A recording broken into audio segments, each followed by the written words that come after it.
ano pong nakikirinig natin?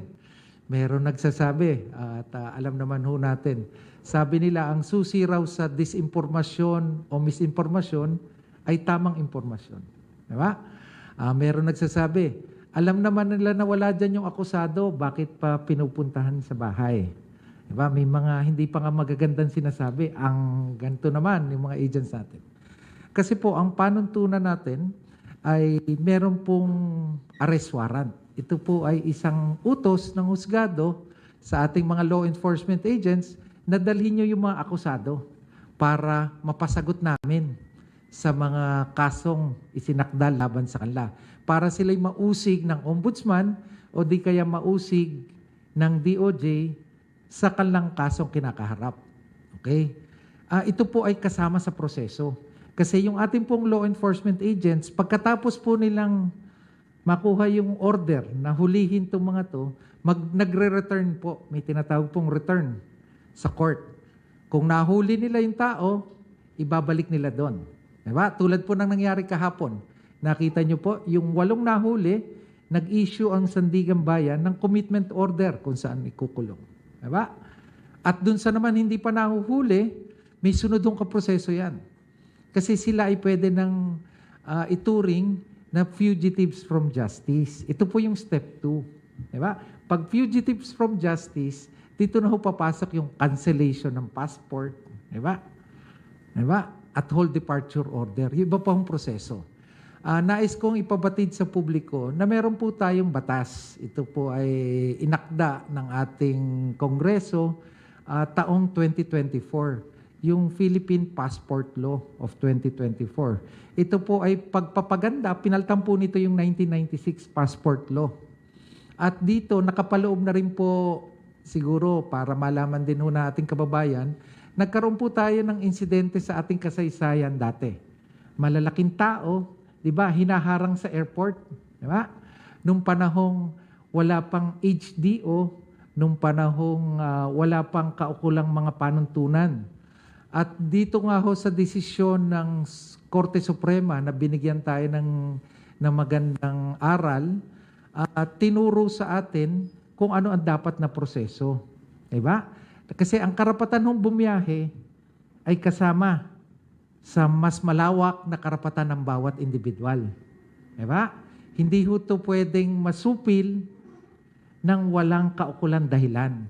Kasi kawawa naman po ang bawat Pilipino. Kung dahil lang ho na gusto ni Secretary Vida, hindi ka na makabiyahe, hindi ka na agad makakabiyahe. Kung gusto ng Secretary ng Foreign Affairs na canceling ka agad yung passport mo, kaya po dito sa ating batas, yung RA number 11983, maliwanag na po ang panuntunan. Maaari lang ho mag-issue ng whole departure order pag merong court order. Diba? Pwede rin lang ho mag-cancela ang DFA through the Secretary of the Foreign Affairs ng isang passport kung meron ding court order. Niliwanag po ng batas na ito at prinoteksyonan. Tandaan po natin, ang batas ay para sa lahat. Di ba? Hindi ito ginawa para sa mga individual na nakikita natin ngayon. Ito po ay proteksyon nating lahat. So, sana po nadagdagan ng kaalaman ng ating mga kababayan kung bakit alam nilang na doon na pala, nasa gantong bansa. Bakit hindi pa bakit wala pang whole departure order? Bakit nakabiyahe?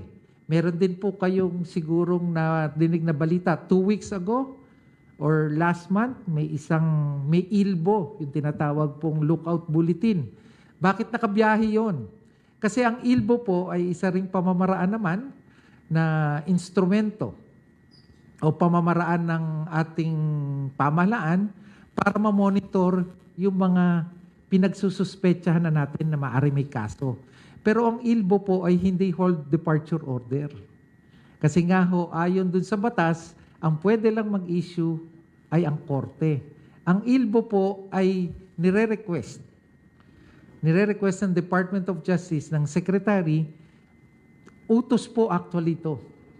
Ang utos ko po ay sa BI, sa Bureau of Immigration, bantayan nyo nga itong mga taong to. 1, 2, 3, 4. kasi sila may kinakaharap na usapin sa Department of Justice. Para kung sakali na sila'y dumaan sa immigration officer, makasakali kasi na pag sila'y dumaan na sa immigration officer, meron ng arrest warrant. Diba? Kaya ang obligasyon naman ho ng Bureau of Immigration, ng ating immigration officer, tatawag sa DOJ. May hotline na po kami. Na pag tiyempo na dadaan na sa ating mga immigration officer, diba? Na tiyempo, nado na yung may ilbo, tatawag sila, baka ho may hold departure order na to. I-hold na ho namin. Baka may arrest warrant na ho to. Ite-turn over na namin sa kapulisan dito sa airport. Yun po yung layunin ng ilbo. Diba? Ito ay pauna, lookout bulletin. Diba? Kaya sa mga kababayan natin, sana po nadagdag kaalaman para hindi rin ho madagdag yung kalituhan natin dito sa bagay na to. At sa patuloy po nating pagtalima sa mandato ng Department of Justice, meron pong sa kasalukuyan ay 5 kaso na nakapending sa kagawaran for preliminary investigation. May iba-iba hong stage, no? May mga personalidad na involved at sa tingin po, marami na po akong nasabi at ngayon po sa puntong ito, handa na po kaming sumagot sa inyong iba't ibang katanungan.